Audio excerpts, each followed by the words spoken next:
We're taking our rightful share of your dad's inheritance. Get out of the house." My stepmother Diane's voice crackled through the phone, dripping with spite. I felt my heart race, but kept my voice steady. "Talk to my lawyer," I replied, then ended the call. My name is Sophie Palmer, and I'm a 34-year-old financial consultant in Chicago. My father passed away 3 weeks ago after a battle with cancer, leaving behind a complex web of relationships and his considerable estate. My stepmother Diane, whom he married 5 years ago, had always resented my close relationship with him. She spent years trying to drive a wedge between us, but my father saw through her manipulations. What Diane didn't know was that my father had prepared for this exact scenario. In the months before his death, as his illness progressed, we had lengthy discussions about his estate. He witnessed how Diane's behavior grew increasingly controlling and hostile. She would try to prevent him from seeing me, claiming he needed rest, and would intercept my calls. But my father was no fool. "Sophie," he had said during one of our private meetings at his office, "I've seen how Diane treats you. I know what she's capable of, and I won't let her take what's rightfully yours." He had already begun working with his lawyer to ensure his assets would be protected and properly distributed according to his wishes. The family home where I grew up, and where all my childhood memories lived, was legally secured in my name months ago. The majority of his estate was carefully designated to me through ironclad trusts and legal documentation that left no room for manipulation. My father, ever the meticulous planner, had even recorded video testimonials explaining his decisions, anticipating that Diane might try to contest the will. Now, as I sat in my apartment looking at the phone, I couldn't help but smile at Diane's premature victory call. She had no idea that her attempt to bully me out of my inheritance was about to backfire spectacularly. My father's lawyer would be contacting her first thing in the morning with some very unwelcome news. Sometimes, the best revenge is simply letting people's own actions lead to their downfall. I poured myself a glass of wine and opened my laptop to review the estate documents one more time. The next few days would be interesting, to say the least. I grew up watching my father build his real estate business from the ground up. After my mother passed away from breast cancer when I was 12, it was just the two of us for many years.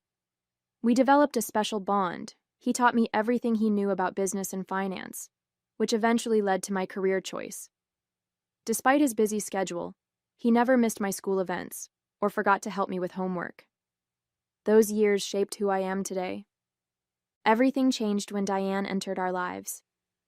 She worked as a receptionist at one of my father's properties, and within 6 months of meeting him, they were married. I was 29 at the time, living my own life, but I noticed how quickly she tried to take control. At first, it was subtle, suggesting my father was too tired for our weekly dinners, or claiming he was too busy to take my calls. But over time, her true colors showed. Diane was 15 years younger than my father, and her spending habits were outrageous. She redecorated the entire house, erasing all traces of my mother's touch. She convinced my father to buy her expensive cars and designer clothes, claiming she needed to look the part as his wife. I watched with growing concern as she isolated him from old friends and business associates, always finding fault with anyone who didn't agree with her. My father started to see through her act about 2 years ago when his health began declining. He confided in me that he'd caught her going through his financial documents late at night and noticed her asking peculiar questions about his will and business holdings. That's when he started taking precautions. "I married her because I was lonely," he admitted to me during one of his chemotherapy sessions. "But I won't let my mistake hurt you, Sophie. You're my daughter, my legacy. Everything I built was meant for you." We spent his final months getting his affairs in order, making sure every detail was legally sound. He even recorded videos explaining his decisions, knowing Diane would try to paint me as a manipulative daughter taking advantage of a sick man. My father was always 3 steps ahead, even at the end. The weight of his trust in me, and his determination to protect me from Diane's greed, only strengthened my resolve to honor his wishes and stand my ground. As I looked through old family photos in my apartment that evening, I knew the real battle was just beginning, but I was ready. The morning after Diane's threatening call, I met with Richard, my father's longtime lawyer and friend, at his office. His face was grim but determined as he shared the latest developments. Sophie, Diane's lawyer, contacted me last night. They're planning to contest the will, claiming your father wasn't of sound mind when he made the changes, Richard explained, shuffling through a stack of papers. But what they don't know is that we have everything on video. My father had insisted on recording every meeting where he discussed his estate plans, clearly stating his reasons and demonstrating his mental clarity. He'd even had his doctors document his cognitive state during these decisions. It was as if he knew exactly what Diane would try to do. They're demanding an emergency hearing, Richard continued. Diane's claiming she needs immediate access to the accounts for household maintenance. She doesn't realize all the utilities and bills have already been transferred to your name. I felt a surge of anger thinking about how Diane had treated my father in his final months, restricting his visitors, monitoring his phone calls, always hovering when I visited. But my father had outmaneuvered her, and now it was time to let his planning pay off. When's the hearing? I asked, already knowing this would be the turning point. Tomorrow morning. They're pushing for speed, which will actually work in our favor. They haven't had time to fabricate any evidence, and we have everything documented. Richard smiled slightly. Your father was brilliant, Sophie. He knew exactly what he was doing. That night I couldn't sleep. I kept thinking about my father's last days and how Diane had tried to control every aspect of his life. She'd even attempted to prevent me from seeing him in the hospital, claiming he needed rest. Little did she know that during those precious final moments, he and I had already set everything in motion. I pulled out the last birthday card he gave me, reading his message again. Sometimes, Sophie, the best revenge is letting people trip over their own greed. Tomorrow, Diane would learn exactly what that meant. As I prepared the documents for the hearing, I felt a mix of sadness and determination. This wasn't just about the inheritance anymore. It was about honoring my father's final wishes and standing up to the woman who had tried to come between us. The morning of the hearing arrived with a tension-filled atmosphere at the courthouse. Diane sat across the aisle with her lawyer, wearing an expensive black dress and a confident smirk. She'd even brought her adult children, probably hoping to paint herself as the grieving widow surrounded by loving family. I noticed how they whispered and glanced in my direction, clearly expecting an easy victory. Don't let them rattle you, Richard whispered as we waited for the judge. Everything's in order. Just let the evidence speak for itself. When Diane's lawyer presented their case, it was exactly what we'd expected. He painted me as a manipulative daughter who had taken advantage of a dying man, and Diane as the devoted wife who'd given up everything to care for my father. He even had the audacity to suggest that my father's mental state had been compromised by his illness and medication. Your Honor, he declared dramatically, Mrs. Palmer simply wants what her husband would have wanted, for her to maintain the lifestyle they shared and to protect the family home they built together. I felt my blood boil at the word together. Diane had spent exactly 5 years with my father, most of which she'd spent spending his money and isolating him from his friends and family. She'd contributed nothing to the business or home he'd spent 30 years building. Richard remained calm as he stood to present our evidence. Your Honor, I have here not only the legal documentation of Mr. Palmer's wishes, but video evidence of him explicitly stating his decisions and the reasoning behind them. The courtroom fell silent as my father's face appeared on the screen. He looked tired from his illness, but his eyes were clear and determined as he spoke. I am making these changes to my will of sound mind and body. My daughter Sophie is the rightful heir to my estate. My current wife, Diane, has been provided for adequately through her prenuptial agreement, but she will not inherit my business or family home. These belong to my daughter. I watched as Diane's smirk faltered, her face growing paler with each passing minute. Her lawyer shifted uncomfortably in his seat as more evidence was presented. The documented conversations, the medical evaluations, the meticulous paper trail my father had created. The judge sat forward, studying the documentation carefully. The medical reports confirming my father's mental clarity were particularly damaging to Diane's case. Then came the most devastating evidence. Surveillance footage from my father's home office showing Diane searching through his files late at night, along with bank statements revealing suspicious transfers she'd attempted to make in the weeks before his death. Furthermore, Your Honor, Richard continued, we have evidence that Mrs. Palmer attempted to transfer significant sums from Mr. Palmer's business accounts to her personal accounts without authorization, just days before his passing. Diane's face turned from pale to crimson. Her lawyer leaned over to whisper something urgently in her ear, but she brushed him off, standing up abruptly. He promised me everything, she burst out, losing her composure completely. Sophie manipulated him against me. I deserve that house. I was his wife. Mrs. Palmer, please be seated, the judge ordered sternly. Your outburst isn't helping your case. I remained silent, watching as Diane's carefully constructed facade crumbled. Her children looked embarrassed, avoiding eye contact with everyone in the courtroom. The whispers among the observers grew louder as Diane continued to protest. Richard then presented the final piece of evidence, a video recorded just 2 weeks before my father's death, where he explicitly detailed his concerns about Diane's behavior and his reasons for the estate planning decisions. The courtroom fell silent as they watched my father, weak but clear-minded, describing how Diane had tried to isolate him and control his assets. Order in the court, the judge demanded, banging his gavel. Based on the overwhelming evidence presented, I'm prepared to make my ruling. I held my breath, though I already knew we had won. The extensive preparation my father had done left no room for doubt. Still, hearing the judge officially declare that all of my father's final wishes would be upheld felt like a weight lifting from my shoulders. Furthermore, the judge added, looking directly at Diane, any attempts to contest this ruling will result in a thorough investigation into the suspicious financial activities brought to light today. Do I make myself clear? The judge's words echoed through the courtroom as Diane slumped in her chair, finally silent. Her lawyer quickly gathered his papers, already knowing they'd lost completely. But what happened next was even more satisfying than the verdict itself.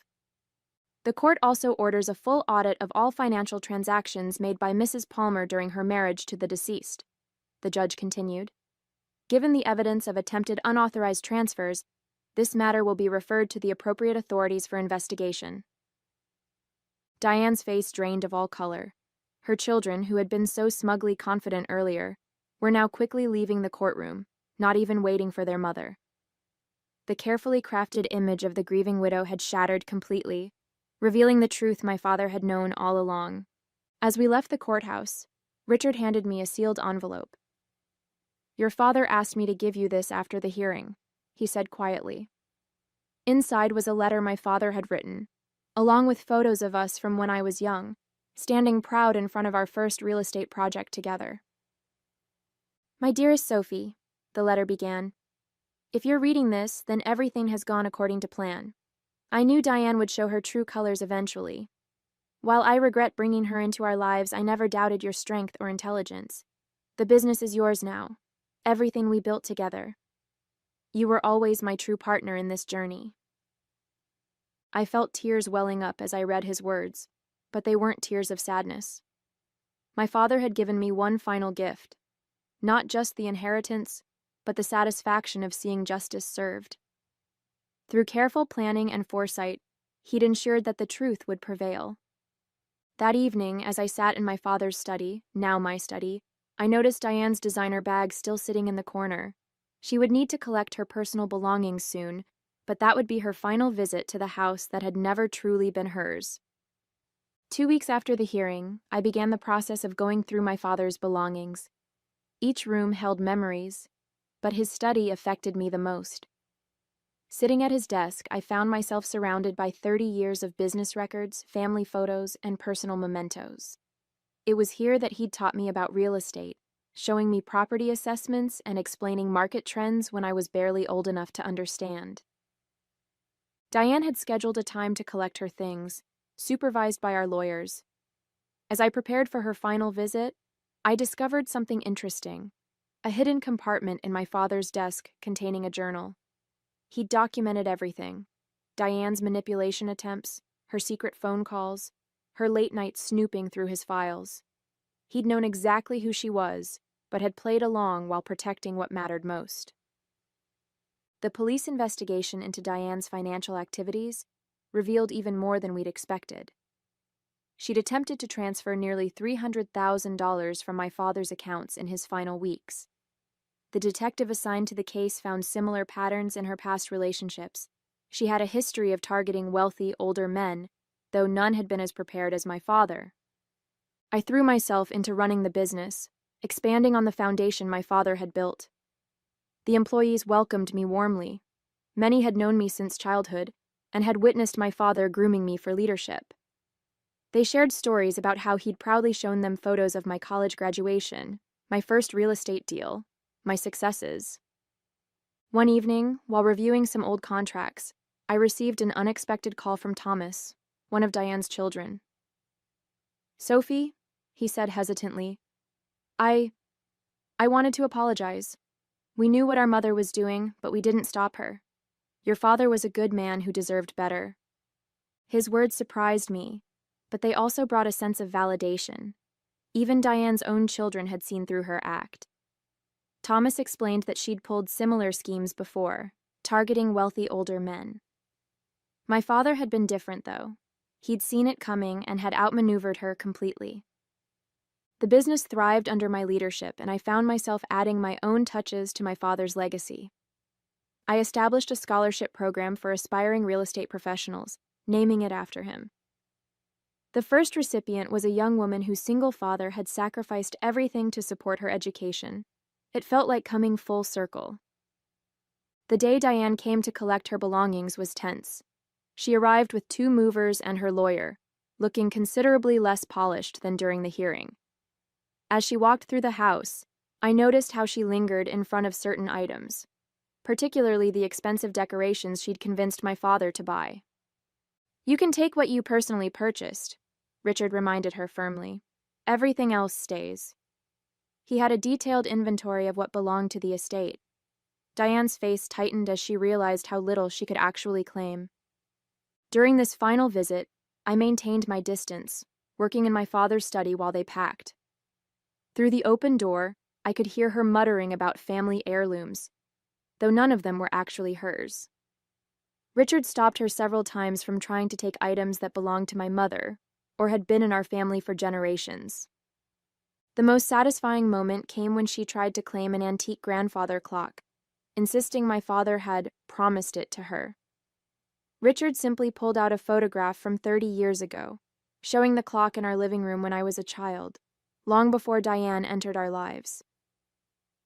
"Mrs. Palmer," he said firmly, "please don't make this more difficult than it needs to be." The clock stayed, along with numerous other items she tried to claim. As she prepared to leave, Diane paused in the foyer. For a moment, I thought she might try to apologize or make amends. Instead, she spoke bitterly. "You think you've won, but you'll end up alone just like your father did." I stepped out of the study, facing her directly. "My father was never alone," I replied calmly. "He had me, his true family, by his side until the end. That's something you never understood and never will." She left without another word, and as the door closed behind her, I felt a profound sense of closure. The house seemed lighter somehow, as if her departure had lifted a heavy shadow.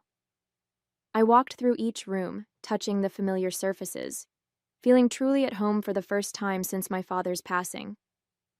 1 year later, I sat in my father's, now my, office, reviewing our latest property acquisition. The business had grown significantly under my leadership, expanding into new markets while maintaining the integrity my father had instilled. His photo sat on my desk, a reminder of everything he'd taught me. The investigation into Diane's financial activities had concluded, revealing a pattern of fraud that stretched back years before she met my father. She faced legal consequences for her attempts to steal from his accounts during his final days. Last I heard, she'd moved to another state, her carefully crafted image of the grieving widow completely shattered. The house felt like home again. I'd preserved the elements that held family memories while updating other areas to reflect my own style. My mother's paintings once again hung in the living room, and the grandfather clock continued to mark time in the foyer, its chimes a familiar comfort. Most importantly, I'd honored my father's legacy in the way he would have wanted, not just by preserving what he built, but by building upon it. The scholarship program we'd established had already helped 3 promising students pursue their dreams in real estate development. Sometimes healing comes in unexpected forms. For me, it came through the respect and love I saw in our employees' eyes whenever they mentioned my father. They would share stories of his kindness, his business integrity, and how proud he was of me. These moments helped me understand that his legacy wasn't just in the properties or bank accounts, it was in the lives he touched and the values he instilled. Last week, I found an old photo album in his study that I hadn't noticed before. Inside was a letter dated just days before his death. Sophie, you were always stronger than you knew. Remember that success isn't just about building wealth. It's about maintaining your integrity while doing so. You've made me proud in ways I never could have imagined. The real victory wasn't just keeping what was rightfully mine. It was honoring my father's legacy by living up to the values he taught me. The business continues to thrive, but more importantly, it does so with the same principles of honesty and integrity that my father always championed. Diane's attempts to take what wasn't hers ultimately revealed the strength I inherited from my father. Sometimes, the best revenge isn't about winning in court. It's about proving that goodness and truth eventually prevail.